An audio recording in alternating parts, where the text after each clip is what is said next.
Big Lez's League, an all rugby league experience.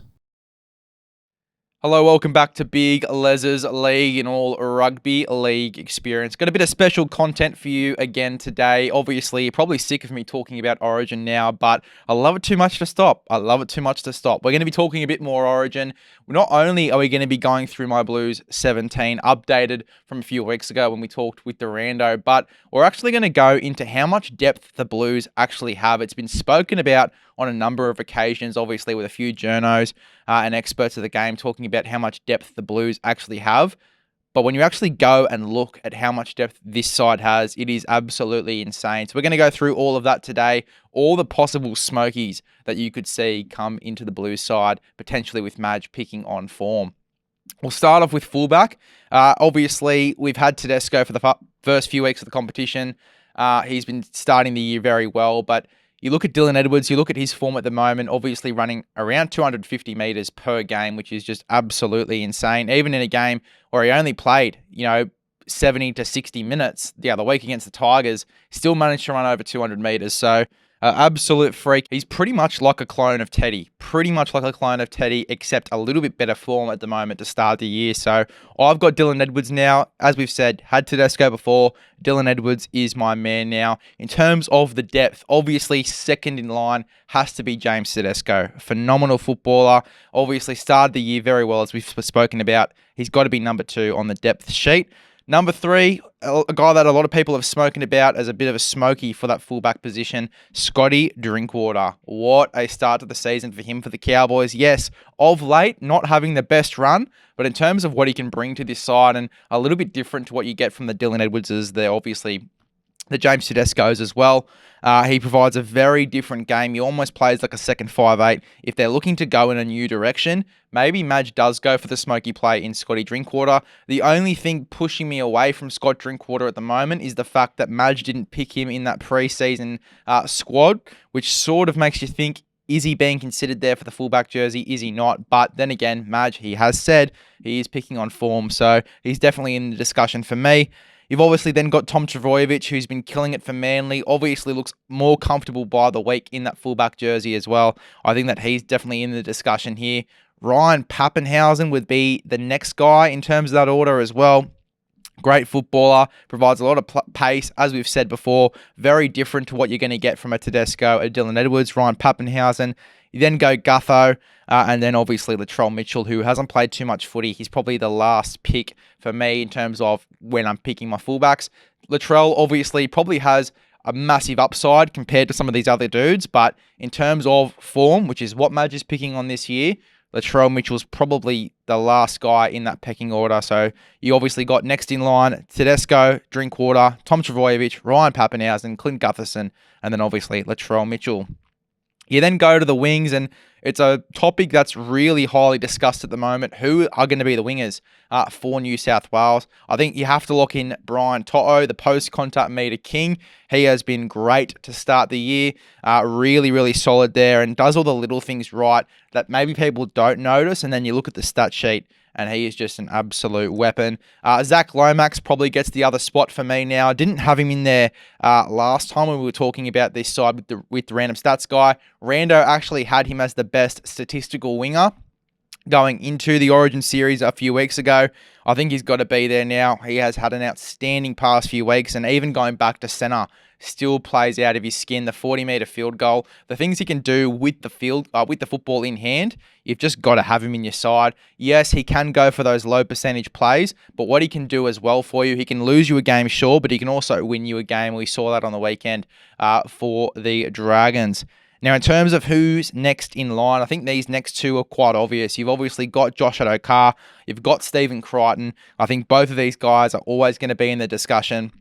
Crit is another guy that can lose or win you a game. We've had two very different impressions of him, obviously, when he has come in before for the New South Wales Blues. His form a little bit slow to start the year, Stephen Crichton, but I feel like he's also getting better and better every single week. I think he'll definitely be in the discussion. You've then also got Daniel Tupou. Daniel Tupou, I think, is such a safe option, and so safe under the high ball as well. So easy to kick to. I think that he would be a real threat there on that left edge. And then obviously his kick returns is a big part of Daniel Tupou's game. So definitely a safe option there. He's probably third in line in terms of the guys that are next in line from the ones being picked. So we've got Addo-Carr, Stephen Crichton, Daniel Tupou. Then I'm going to throw you a wild card. Tolutau Kula from the Manly Seagulls. I think that he is definitely in the discussions here, has had a really solid start to the year, especially in the first few rounds. He has been electric and obviously provides a lot of speed out there on the sting. He's played on the wing before, obviously when he's debuted for the Manly Seagulls in his first season, he predominantly played on the wing. Moving into the centres, he's been just as good. His ball playing is great. He can provide a really solid combination with his outside man, whoever they do go for, whether it be Lomax, whether it be Addo-Carr, Critter, whoever they do go for on that wing. He is going to provide a really good combination with his outside man or with his inside man as well if they do pick him on the wing, and that's what we're talking about here. Tolutau Kula as a winger I think would be great. Ruben Garrick, again, a guy that not too many people are talking about. He's been great to start the year. He also provides goal kicking for you in your side as well, depending on where you go. Obviously, a lot of people would have Nathan Cleary just because incumbency, the captain of this side, or soon to be the skipper of this side, you'd think. Obviously, in impeccable form always, Nathan Cleary, and I imagine he'll go very well this coming weekend when he returns for the Penrith Panthers, I should say. I think that you probably would go for Nathan Cleary, but if you don't, if you're one of the other guys going for a wild card play here at number 7, Ruben Garrick, he does provide goal kicking, and especially if Cleary does go down in Origin, it's a really safe option to have. Great player as well. His running game is superb. Joseph Suwali, obviously going to rugby union next year. It does push him down the pecking order, especially when you're looking into the next few years. Obviously, you're not going to have him there going into next year if you're trying to build a side that's going to win games going into the next few seasons. You're building for the future. I don't think that Suwali is your best bet here, but he is still in the discussion for me. The talent that he provides, his defense has improved out of sight of late as well. I think that he'd definitely be in the discussion. And, if Madge is picking on form, he has been in form for the Roosters, so definitely one to consider. And we've talked about Gutho already, but Gutho, I think you can pretty much put him anywhere on your side. He is just such a competitor. Let's move into the centres. I think my centres are pretty similar. I've moved Tom Trbojevic into the centres from my last, obviously, Origin side when we were talking with Rando. Had him on the wing. I've pushed him into the centres for Lomax. Isaac Tungo still there in the centres for me. I don't think I'm changing that anytime soon. A lot of people would have your Stephen Crichtons, obviously over Isaac Tungo, but I think that Tungo is an absolute freak, and what he can do for you as well in your footy side is so solid. He's been terrific on that the right-hand side this year for the Panthers, and just the ability for him to play both sides of the field, it makes it so easy to fit him into your team when you're putting this side together. So Tom Trbojevic and Isaac Tungo for me are the centres for the Blues going into this Game 1 Origin series. I think next in line, you look at the form last year and even the form this year from this guy, he has been insane. I've got Bradman Best here. Bradman Best, unreal form to start the year for the Newcastle Knights, and particularly over the next few weeks without Callum Ponga, he's going to be a guy that really needs to stand up. We're really going to see how good Bradman Best can be, obviously over the next few weeks with the main star in that side out, Callum Ponga. I think that he's going to play, out of sight. I think he's going to be unreal for the Newcastle Knights, and I think he might be a smoky to earn himself a spot in this team over an Isaac Tungo potentially. Now, another guy who I think is next in line in terms of form that not too many people are speaking about. I don't think too many people know that he's eligible for the Blues either. Will Penasini. I think he's been great for the Parramatta Eels, and even in that loss against the Dolphins, I thought he was the Eels' best player by far. He was unbelievable every time he ran at the line. He was breaking tackles. His offloading ability is crazy. He's such a talented footballer. I don't even think we've reached the ceiling with him and how good he can play. I think that he'd be a great pick, and if he was to be put into that side, wouldn't push past it at all. If you're picking on form, he's certainly been in form to start the year. Lomax, obviously, if he isn't put on the wing, you'd have to think he'd go into the centres. We've talked about him at length already. Tolu Cowler we've talked about as well. Combinations with his outside men. He really does set up his guys really well. I think that he'd be great for centre as well if they do go down that route. I don't think he'll be in there over guys like Tungo, Tom Trbojevic, Bradman Best, Will Penasini, those sort of guys, but definitely a bit of a wild card that you can chuck into the mix, Tolu Cooler. We've spoken about Ruben Garrick as well. He's playing centre this year, so it wouldn't be the worst shout having him in there. Now, I've seen a lot of predicted sides, and particularly Corey Parker's predicted side that came out the other week. He had Tony Staggs in there with Stephen Crichton. Now, Staggs has been good to start the year. He probably hasn't been the best or the best informed to start the year over guys like Penasini, Best, Tungo. He has been good to start the year, and again, he's a guy that if he does get put in there based off form, I wouldn't push past it too much. I just don't think he's going to get picked over those top guys like Turbo, Tungo, Best, Penasini. I can't see it happening, but he is definitely in the discussion when you talk about the depth here at centre for the Blues. Then next in line would be Stephen Crichton. We've talked about him at length as well. Matt Burton as well is another guy I'd chuck in there. He's had some great games, and his best game this season has been when he's been pushed into the centres. So if that's not an omen that he could do very well coming back into this Blues side at centre, I don't know what is. He's also a very scary last tackle option too, going down that left-hand side with his kicking game. I definitely wouldn't push past him being in this Blues side at all in the centres. I think that if he was picked there tomorrow, I wouldn't push past it at all. You'd have to think next in line here. I've chucked him down a little bit, and I might cop a bit of heat for this, but Latrell Mitchell is probably the next in line after Matt Burton, all of these other guys. Just in terms of form, and this is what Madge is picking the side on, I just don't think has been performing as well as some of these other guys. Yes, he hasn't been playing at centre, but even playing at fullback, a position where you need to get heavily involved, he just hasn't been doing that for South Sydney, and it's been hurting their season to start as well. So I think when you're looking at the pecking order for the Blues, he does push himself down a little bit. He's probably 9th there out of the other 8 guys that I have chucked into the frame. 10th would be Suwali. Again, we've spoken about him. He is so dangerous on either side of the ruck. I think that he would be a great pick. But again, if you... Now, just off the top of the dome here as well, just a guy that I sort of forgot to bring up when we were in the studio was Nick Meaney. I think he's been great at centre, very underrated. I think would fill in really well. Obviously, he's not going to get into the side unless there's a host of injuries, but just one that I thought I'd throw up. Obviously, forgot to mention it in the studio, so chucking it in now. But Nick Meaney definitely, I guess, would be the Smokey of Smokeys when you're considering putting this side together. But again, if you're building for the future, it's definitely not the play. Jack Bird's a Smokey for me. I think that Jack Bird would definitely be someone that is being considered in terms of form. If you're going to pick Lomax on the wing too, on the right-hand side, I think that Jack Bird might be being considered as a bit of a Smokey to obviously go with him on that right-hand side. They do have a bit of a combination there. I don't think he's going to get picked again over some of these other guys that we've mentioned, but hey, we're throwing Smokeys at you. You may as well take a few, and that is the biggest Smokey I think I've got here on this sheet. Jack Bird, having the combination with Zach Lomax, I think is not the worst shout in the world at all. Let's move now to 5'8". Nicho Hynes is my choice. I think that he's earned that spot now. I've said previously that they're going to go with combinations, but I think that Nicho Hynes, you look at the way he started the season, I think he's outplayed Jerome Luai in a very, very big way. I think that he's pretty much pushed himself into that jersey now. You probably don't pick him at 7, so he has to be in the side somewhere. He has to be a 6 now. A lot of people are going to say he came in last time and cost the Blues the game. He got shoved into the centres. He's not a centre. He's played on the wing, yes. Still, wing and centre, very different defensively as well. I think that you put him in there in his position. Plus, he's a very left side dominant number 7, so he'd suit that 6 jersey with Cleary very well. I think if you put him in his actual position, he'll do very well. I think he knows as well that he didn't perform the best in the previous game, so he'll definitely be playing up in this one. Nicho Hynes would be my bet for the 5'8 jersey for the Blues. Now, Mitchell Moses would be your next pick on form. However, he's obviously injured, so not too much to talk about there. He won't be. I don't think he'll be back in time for game 1.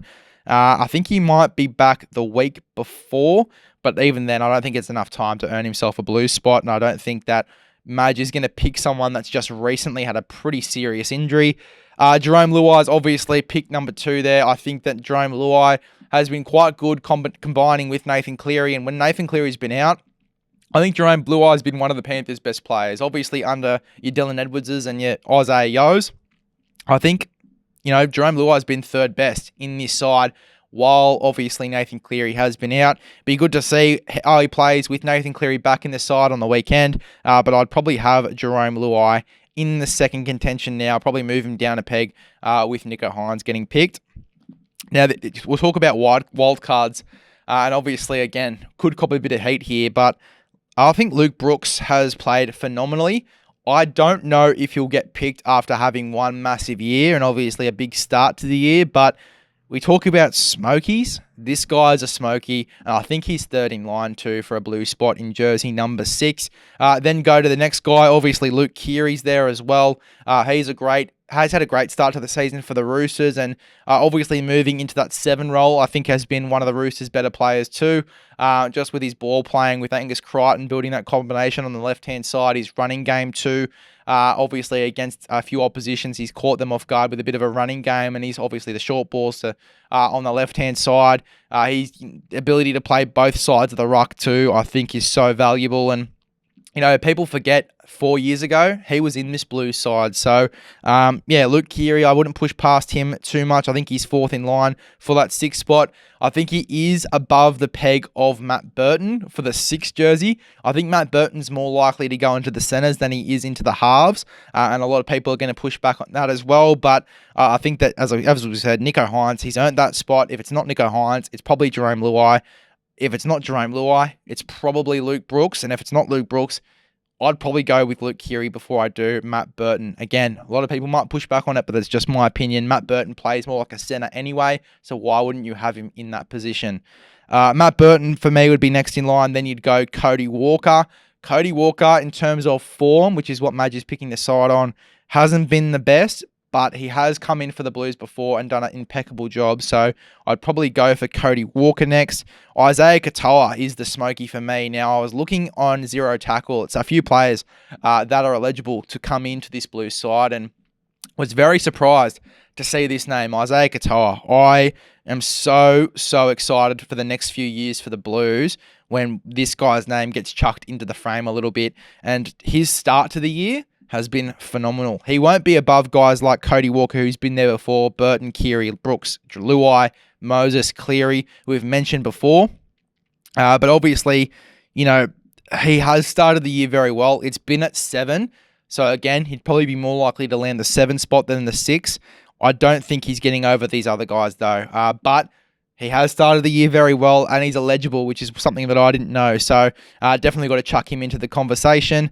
Scott Drinkwater, as a bit of a smoky play there, would probably be my next bet at 6.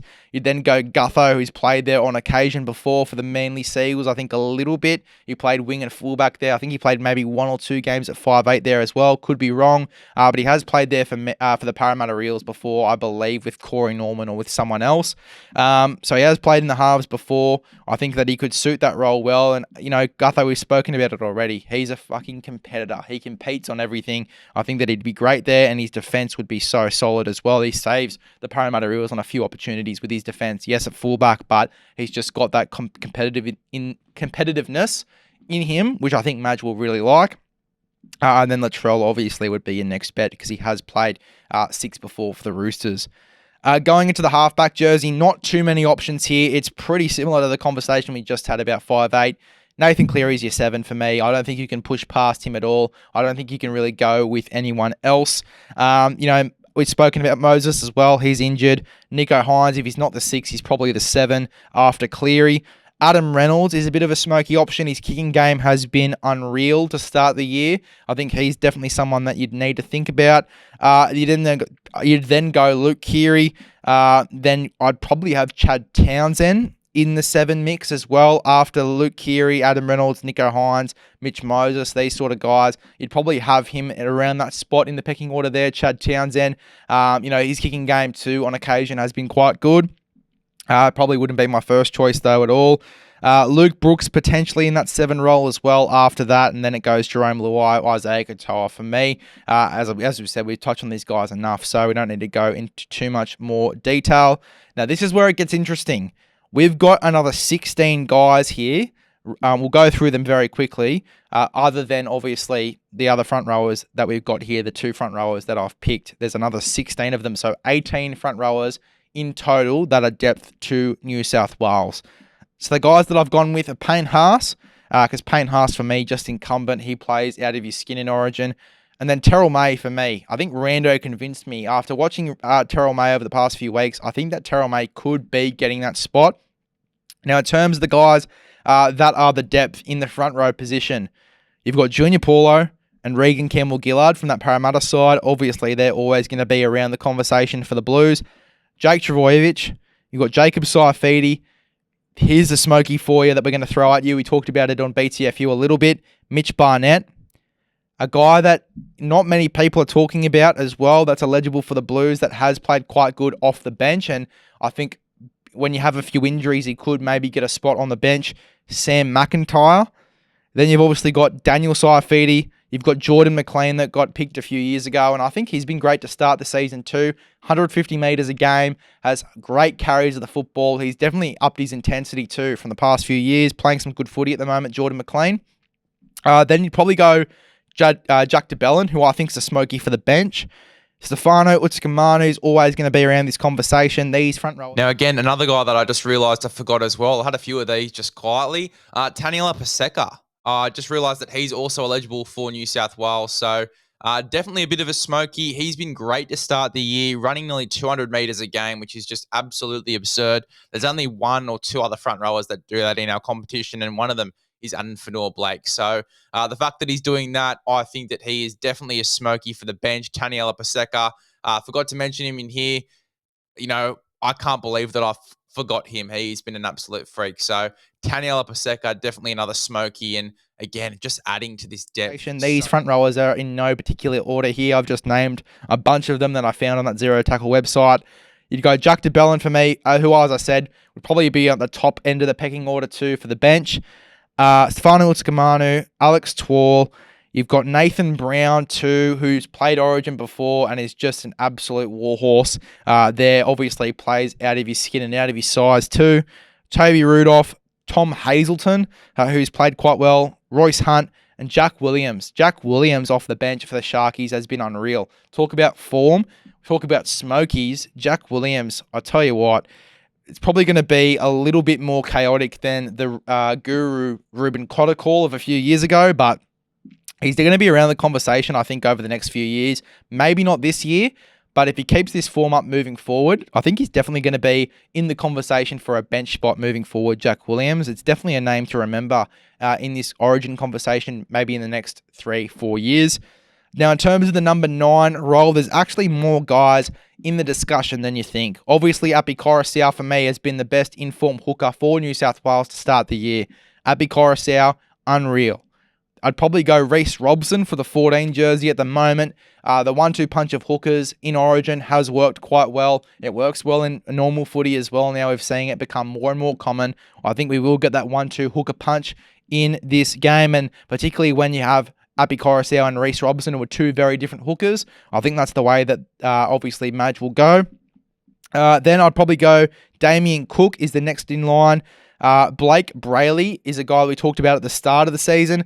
Hasn't reached the heights that I thought he would, but doing all the little things right and combining very well with Nico Hines. His service at a dummy half and just his ability to keep the momentum going too at a dummy half, really prioritises and plays well with quick play the balls, handles himself quite well. His defense is great as well and has been great to start the season. Blake Brayley would be next in line for me. Wade Egan, a lot of people are throwing him in the conversation to start.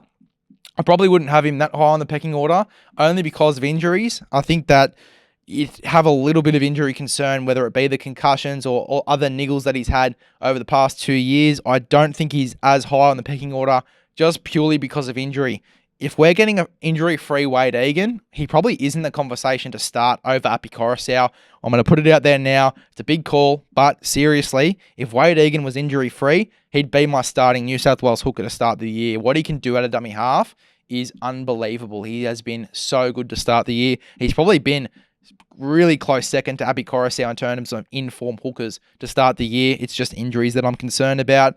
Then guys that probably won't get picked but are in the conversation, obviously, are Jaden Brayley, Joey Lussick, and Connor Watson from the Roosters. But I think would more so play a bit of a lock forward role off the bench if picked. Cam McInnes also in the discussion there too for 9 as a utility. And we obviously had him on our bench too. Second row.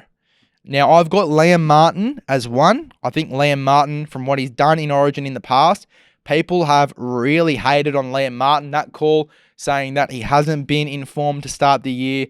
But I think that what he's done in Origin in the past, and yes, obviously had a pretty poor game where he ran 50 metres and made 50 tackles, but what he can do for you in Origin, the intensity that he has, you've got to have him in there.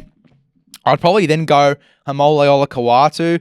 He has been the informed second rower bar none for me. He has been unbelievable. I think that he's going to be such a threat for the Queensland, obviously being picked for the Blues.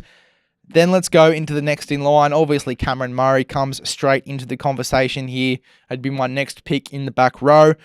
You'd then have Keon Koloamatangi. I think that he's been third best for this season in terms of back rowers. I'd probably even go second best. He's probably been a little bit better than Liam Martin to start the year. But as we've said, Liam Martin, he's starting purely on intensity. I think he could play a good role off the bench too now, thinking about it. Angus Crichton has been unbelievable, obviously, for the Roosters. He's formed a really good combo with Luke Keary, which we've spoken about. I think that he's slowly getting back and slowly becoming better and better every week, which is really nice to see. If he continues this trajectory, we could definitely see him around the side. Nat Butcher, for me, would be the next one, just defensively really solid. If you want to go for someone that's just going to get through his work, I think that Nat Butcher could be a talking point of discussion. Yes, he hasn't been in great form to start the year. He takes 7 runs a game. But what he does for you in defense is just so solid. And I think he'd more so be a pick if, a lot of these back rowers get injured, which is the worst case scenario. And you just need someone who's going to get through their work and defend really well, miss close to no tackles. I think that's the sort of guy that you get when you're putting that Butcher into your team. Now, I made this list a few days ago, but I'd probably push him down a little bit further down the pecking order now. Bryce Cartwright. Just a few decisions that he's made over the past few weeks in attack. Some poor offloads, obviously some poor attacking reads as well. He's playing like he's the 5'8" in this side. Obviously, with Moses out, he's trying to stand up and make the big play. But a lot of these plays are turning into low percentage plays, which are actually hurting the Parramatta Eels at the moment and how they're playing. I probably wouldn't have him as high as I have him at the moment in this pecking order. But, he's definitely in the discussion. If he played like he did in round 1, 2, 3 for the rest of the year, he'd definitely be one of the guys in the discussion. He'd be in my top 4 for the New South Wales Blues hookers. For the back rowers. But just over the past few weeks has made some really poor decisions in his attack, which has cost Parramatta Eels, and it's probably why he's been dropped this week.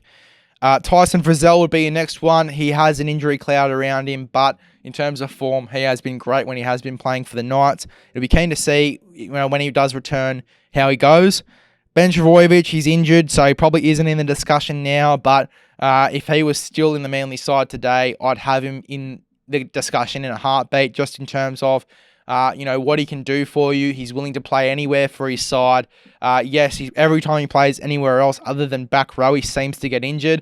But what he did against the Warriors, even in that game he got injured, just in terms of his defense, defending a guy like Roger Tuivasa-Sheck and keeping him below 100 meters, just so impressive. And I get in terms of his grit and his want and his, just want to make the right play, I think that he definitely would be in the discussion for sure if he was still playing today and wasn't injured.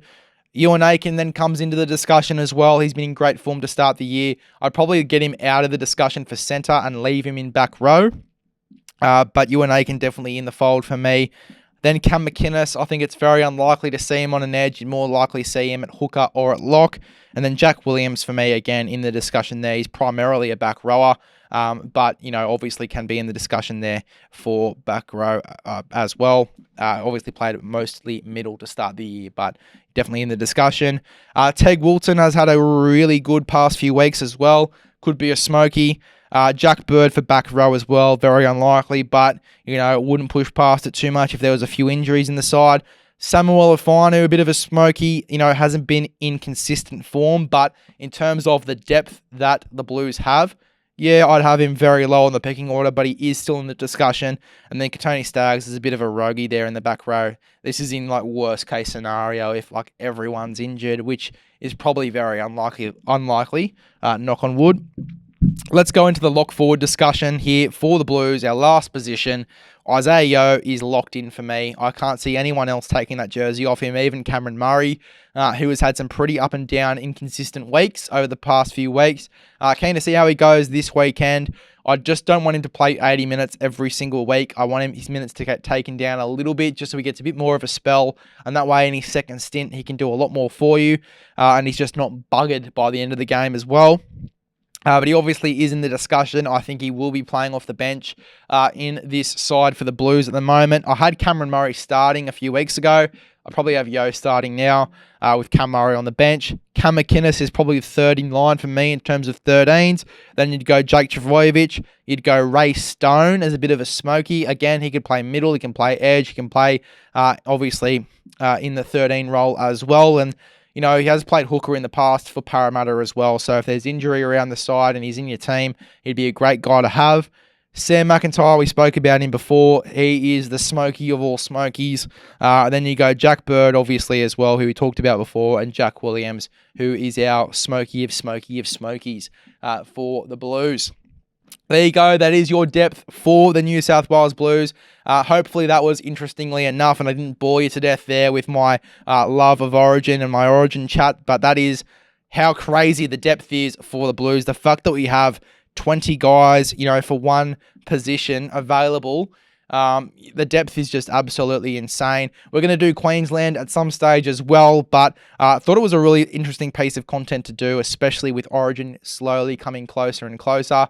Make sure to like, subscribe to the YouTube, follow the Instagram as well, Big LEZ'S League _ on Instagram. Make sure to go and listen to the audio podcast as well. We're on all podcasting platforms, Spotify, Apple Podcasts.